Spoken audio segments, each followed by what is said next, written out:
En el principio existía Ain, el vacío infinito, en el cual se encontraba la acausalidad divina, es decir, un estado donde el todo y la nada coexistían sin distinción. Este concepto se asemeja a la idea gnóstica de la plenitud, pleroma, antes de cualquier manifestación. Ain es el estado absoluto, más allá de la existencia y la no existencia, sin tiempo, sin dualidad. Dentro de este estado de toda potencialidad, una fracción de la divinidad decide separarse para conocerse a sí misma. Este acto de autorreconocimiento rompe la unidad y da origen a la dualidad. La separación introduce la contradicción fundamental del cosmos, el deseo de limitación, autoconocimiento, frente al deseo de reunificación, retorno al todo.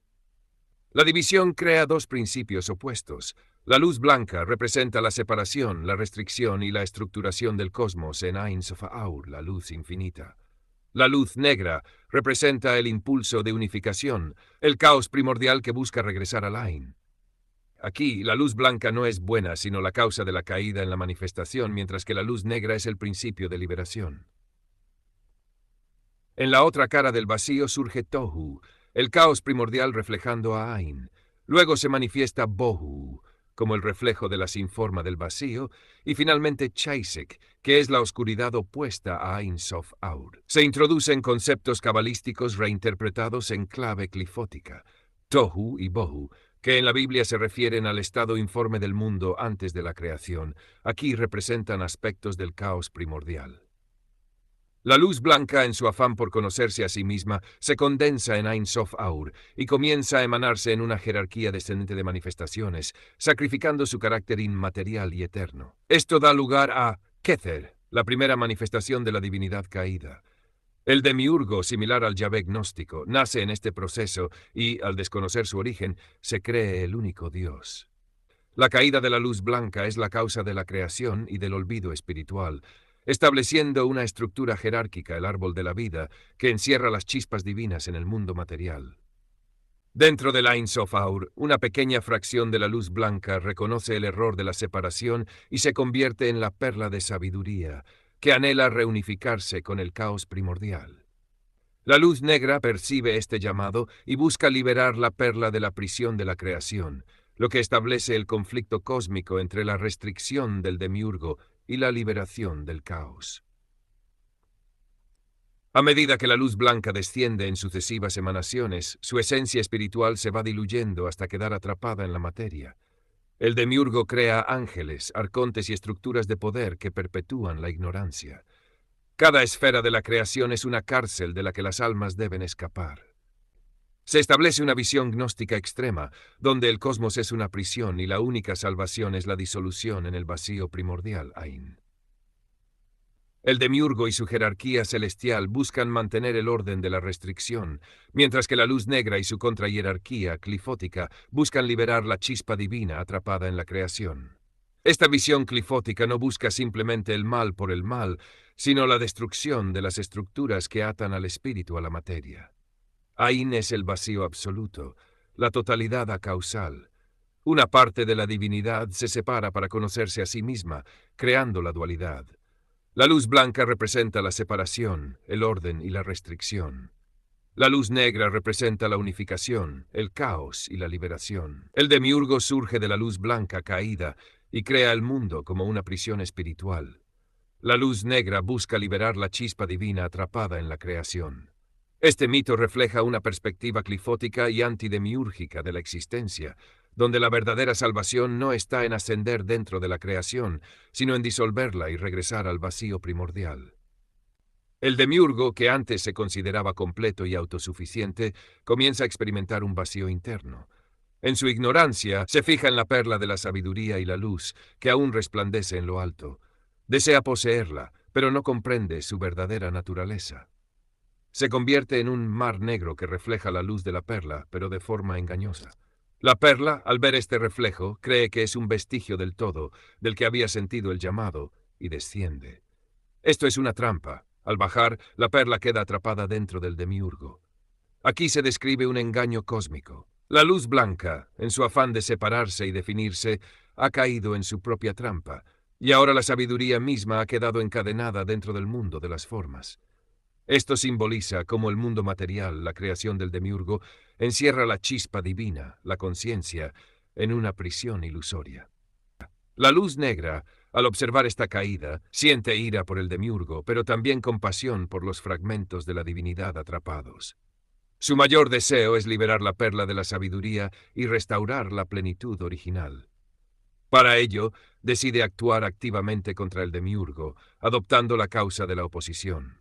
La luz negra no solo es un mero caos destructivo, su objetivo es redimir y restaurar lo que fue perdido en la manifestación de la luz blanca. Su lucha no es simplemente que contra el demiurgo por odio, sino por un propósito mayor, la liberación de las almas atrapadas en la ilusión de la creación. Para cada acto del demiurgo, la luz negra creará su antítesis.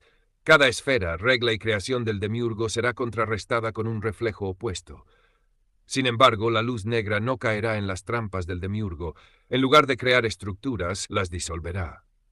Mientras el demiurgo se asienta como un punto fijo y singular, la luz negra será un principio dinámico, un gemelo divino en constante transformación.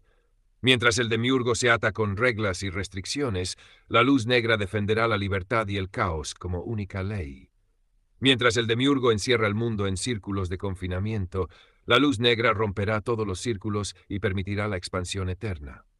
Esta es la formulación del conflicto eterno entre orden y restricción, demiurgo, versus caos y libertad, luz negra. Pero no se trata de un caos sin propósito, sino de un retorno a la plenitud perdida. La luz negra representa la rebelión contra la tiranía de la forma, la lucha contra el confinamiento del espíritu, buscando liberar a las almas atrapadas en la ilusión material. Este fragmento refuerza la idea central del Liber Falcifer. La creación del mundo es una prisión impuesta por el demiurgo, quien en su ceguera cree ser Dios. La luz negra es el principio de liberación, que se opone a la estructura impuesta por el demiurgo y lucha por restaurar la unión con el Ain, el vacío primordial. La perla de la sabiduría representa la chispa divina atrapada en la materia, y su liberación es el objetivo de la luz negra. Básicamente, se nos presenta una cosmología agnóstica oscura, donde el mundo no es una creación divina benevolente, sino una prisión ilusoria de la cual debemos despertar. La luz negra es el camino de la rebelión y la restauración. El árbol de la vida representa la creación ordenada del demiurgo, con sus 10 emanaciones, Sefirot. La luz negra responde creando su contraparte, el árbol de la muerte, que representa el colapso y la disolución de la restricción impuesta por la luz blanca. Mientras el demiurgo fragmentó su propia esencia para crear un orden jerárquico y separado, la luz negra mantiene la unidad en la multiplicidad, conectándose a su esencia primordial en Tohu, Bohu y Chasek, el caos primordial en la tradición cabalística. Aquí se refuerza la idea de que el mundo del demiurgo es una prisión basada en la separación y el aislamiento, mientras que la luz negra busca la liberación a través de la conexión con el caos primordial. La luz negra toma su primera forma en el árbol de la muerte como el adversario, el portador de luz con 2 cabezas. Esto contrarresta la cabeza coronada del demiurgo en el árbol de la vida, estableciendo una base dual para el sistema opuesto. Para cada principado y gobernante del demiurgo, la luz negra crea su antítesis iluminada dentro del árbol de la muerte. La luz negra no es simplemente un principio destructivo, sino un sistema completo con su propia jerarquía y manifestaciones. Al tomar una forma dual, simboliza la fusión de opuestos en lugar de la separación impuesta por el demiurgo. El demiurgo establece 10 emanaciones en su árbol de la vida. La luz negra responde con 11, representando la ruptura del orden divino y el establecimiento de una estructura alternativa. En el proceso, el principio dual original, que contenía lo masculino y lo femenino como una sola entidad, empieza a diferenciarse. Esto genera una distinción y tensión entre los aspectos polares de la divinidad. La ruptura de la unidad en 2 principios complementarios, masculino y femenino, dentro del árbol de la muerte refleja la necesidad de interacción y reintegración como parte del proceso de liberación. Satanás Samael toma el primer y más alto trono en el árbol de la muerte, con su manifestación gemela, Moloch. Lilith Tanin-Sam se manifiesta en los niveles inferiores con su contraparte Nahema, contrarrestando la influencia lunar y terrestre del demiurgo. Satanás es el acusador y adversario, representando la rebelión y el desafío a la creación del demiurgo. Su dominio se opone al día de la luz blanca, estableciendo la noche vengativa como el principio subversivo de la existencia restrictiva. Cada una de estas entidades representa un principio liberador que desafía la estructura impuesta por el demiurgo. No son meramente malignos, sino manifestaciones de la rebelión contra la esclavitud espiritual. Este fragmento explica cómo el árbol de la muerte no es simplemente una negación del árbol de la vida, sino su antítesis activa. Es un sistema paralelo que busca la liberación a través de la disolución de la restricción, representada por la luz blanca del demiurgo. Mientras el demiurgo busca el orden, el árbol de la muerte representa la expansión y la anarquía cósmica. Mientras el demiurgo separa y fragmenta, la luz negra mantiene una conexión interna en la multiplicidad. La introducción de figuras como Satanás, Lucifer y Lilith establece la jerarquía de este sistema, donde cada uno cumple un papel en la subversión del orden demiúrgico. Este pasaje reafirma la filosofía anticósmica del texto, donde la verdadera divinidad no está en la creación material, sino en el retorno al caos primordial. El demiurgo, autoengañado y aún ignorante del otro lado, busca explorar los límites de su creación. Para lograrlo, decide crear al hombre a su imagen, convirtiéndolo en un microcosmos de su propio macrocosmos. Esto tiene un propósito, conocerse a sí mismo a través del otro y reafirmar su dominio sobre la creación. Aquí se presenta la creación del hombre como un acto narcisista. El demiurgo no lo crea por amor o por bondad, sino para completar su propio ciclo de autoexploración y consolidar su control. La humanidad, desde su origen, es diseñada como una extensión del sistema restrictivo del demiurgo. El demiurgo construye un jardín dentro de una esfera alejada de su corona, donde crea diversas formas de vida. Este paraíso es en realidad una prisión, donde todos los seres creados sirven sin saberlo. Convoca a sus ángeles y gobernantes y les anuncia su plan de crear una criatura que refleje su imagen. El jardín del Edén no es un lugar de felicidad, sino una jaula dorada creada para reforzar el control del demiurgo sobre su creación. Aquí se introduce la idea de que la libertad dentro del sistema del demiurgo es una ilusión. El demiurgo forma al hombre con arcilla roja, usando el diseño de su propia creación como modelo. Nota que su creación es deficiente, pues carece de la fuerza interior de luz que anima a su propio ser y a los ángeles. Decide insuflarle vida desde su núcleo interno, pero sin darse cuenta transfiere también la perla de la sabiduría caída, un fragmento de la luz divina original. Aquí se plantea un error fundamental del demiurgo. 1. Al tratar de dar vida a Adán, accidentalmente le entrega un fragmento de la divinidad caída. 2. Este fragmento, la perla de la sabiduría, es un vestigio de la verdadera divinidad que existía antes de la usurpación del demiurgo. 3. El espíritu humano contiene una chispa divina rebelde, que no pertenece al sistema demiúrgico y por naturaleza busca escapar de él. La perla de la luz divina y la sabiduría es ahora una llama de espíritu atrapada en la carne. Su naturaleza es opuesta a la prisión material en la que ha sido colocada. Desde el primer momento, la perla busca escapar, pero debe esperar el momento adecuado. Aquí se introduce la idea de la chispa divina atrapada en el cuerpo humano, un concepto fundamental en el gnosticismo y en corrientes esotéricas antidemiúrgicas.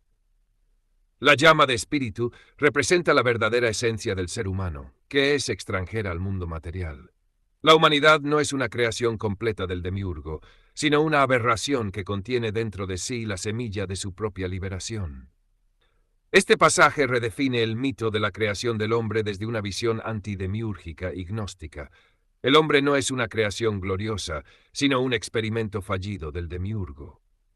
El paraíso no es un regalo, sino una prisión. El hombre posee dentro de sí una chispa de la verdadera divinidad, pero está atrapada en la materia. La perla de la sabiduría es el símbolo del potencial humano para revelarse y trascender el mundo material.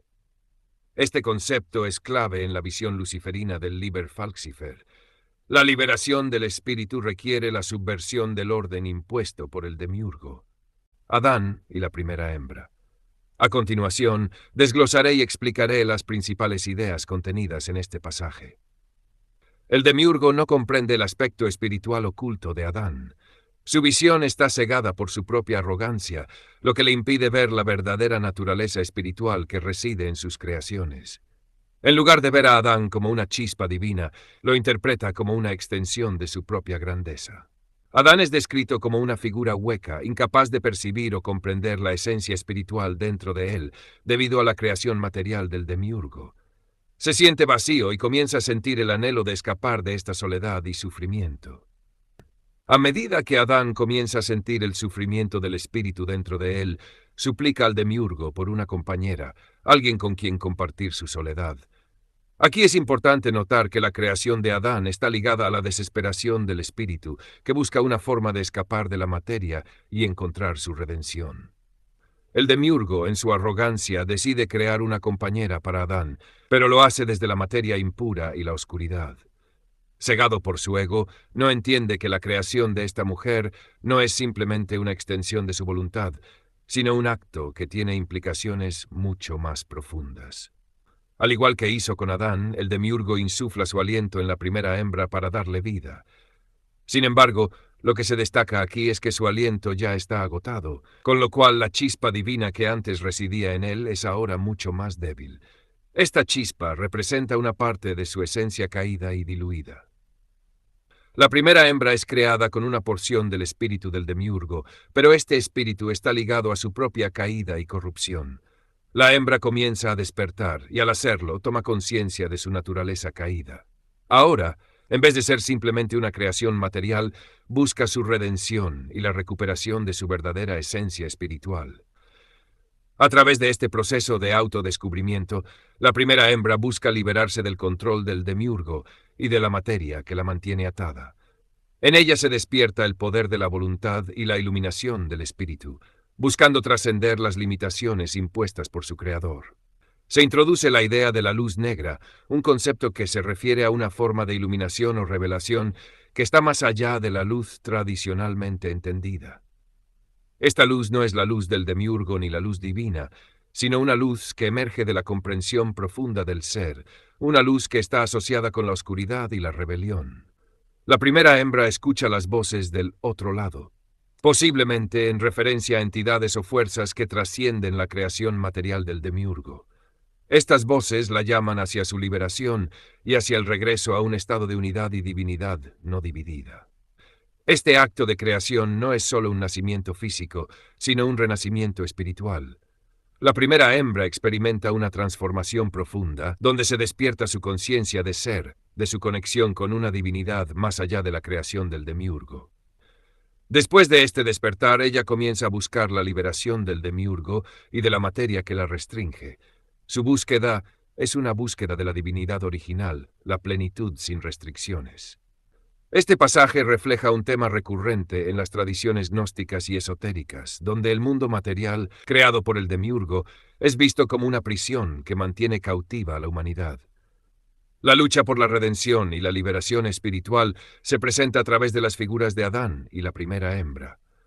Ambos representan el anhelo de trascender el sufrimiento y la limitación impuesta por la creación material, buscando regresar a un estado de unidad espiritual y plenitud divina. La primera hembra, conocida ahora como Lil, escucha las canciones provenientes del jardín lunar. En la tradición esotérica, la luna negra es un símbolo de lo oculto, lo transgresor y lo rebelde. Esta canción representa una fuerza espiritual que guía a Lil, dándole conocimiento y poder para escapar de las limitaciones del demiurgo. La luna negra es una energía vinculada a la oscuridad primordial y a la espiritualidad que se encuentra más allá del control del demiurgo. Las voces o canciones del jardín lunar proporcionan a Lil orientación espiritual, dándole poder y claridad sobre su destino. Este momento simboliza un despertar espiritual, en el cual Lil empieza a comprender quién es y cuál es su verdadera naturaleza, separada de la influencia del demiurgo. El demiurgo, al ver que su creación Lil está completamente animada, se siente complacido con su trabajo. Sin embargo, este regocijo se basa en la malinterpretación de lo que realmente ha creado. El demiurgo no entiende que la verdadera esencia espiritual de la mujer proviene de algo más allá de su poder. Adán, que tiene un vínculo con el espíritu dentro de él, se siente atraído por la luz que emana de Lil. Esta luz representa una chispa divina que conecta a Adán con la parte más pura de su ser, algo que su naturaleza material y limitada no puede comprender completamente, pero sí intuir. La primera hembra, al contrario de esperar a ser nombrada por Adán, se nombra a sí misma como Lil, el viento espíritu. Este acto de autonombrarse y autodefinirse es de gran significado simbólico. En muchas tradiciones esotéricas, nombrar a algo o a alguien es un acto de control y dominación. Al no esperar que Adán lo haga, Lil se afirma como un ser autónomo, desafiante, frente al poder del demiurgo y de Adán. Este es un acto de rebelión. Su voluntad es fuerte y su espíritu no está dispuesto a ser subyugado. La capacidad de autodefinirse, de rebelarse contra la autoridad impuesta, es vista como una afirmación de libertad y poder interno. Este acto la convierte en un símbolo de resistencia. El demiurgo, al ver el acto desafiante de Lil, ordena a Adán que someta a Lil y la subyugue bajo su dominio. Esto refleja la naturaleza autoritaria y controladora del demiurgo, quien no tolera la independencia o la autonomía de sus creaciones. Lil, al entender que el demiurgo planea someterla, recuerda su verdadera naturaleza espiritual. A través de su espíritu, se conecta con la divinidad verdadera y se da cuenta de su poder interior. Esto le permite escapar de la influencia del demiurgo y volar hacia la libertad. Lil, al recordar su conexión con la divinidad superior, se cubre con oscuridad e invisibilidad, huyendo de la vigilancia del demiurgo. Este escape simboliza un alejamiento de la materia y del control del Creador, y su vuelo hacia la libertad se interpreta como un acto de trascendencia espiritual. Lil se dirige a un lugar alejado, el Mar Rojo, donde crea su residencia en las cuevas debajo del agua, ocultándose de los ojos del demiurgo. Este lugar simboliza un refugio alejado de la creación material y un retorno a un estado primordial de ser. La partida de Lil enfurece y entristece al demiurgo. Su creación ha escapado de su control, llevándose consigo una porción de su propia esencia espiritual. Esto debilita aún más al demiurgo, que se encuentra ahora más perdido y desconectado de la divinidad original. Adán, al ver la huida de Lil, se siente perdido y lloroso. Su deseo de tener una compañera adecuada lo lleva a rogar al demiurgo que le cree otra mujer. Este lamento refleja la incompletitud de Adán, quien sigue buscando algo más allá de lo que el demiurgo puede ofrecer. En un último intento por recuperar el control y satisfacer el deseo de Adán, el demiurgo crea una nueva mujer, pero esta vez a partir de barro, una creación que estará más subordinada a su voluntad. Esta nueva mujer representa la naturaleza de la creación material del demiurgo, en la que la voluntad del creador es absoluta y las criaturas son meras extensiones de su poder. Este pasaje es una continuación del tema de la rebelión contra la creación del demiurgo y el despertar de una conciencia espiritual superior. Lil, como la primera hembra, se representa como una figura de resistencia, rebeldía y autodefinición, que se niega a ser subyugada por las fuerzas del demiurgo. Su huida hacia la libertad simboliza el anhelo espiritual de liberación y la búsqueda de un estado de divinidad más puro, lejos del control del Creador. A través de su acción, Lil se convierte en un símbolo de la lucha por la autonomía espiritual, la trascendencia de las limitaciones materiales impuestas y la conexión con una divinidad más allá del demiurgo.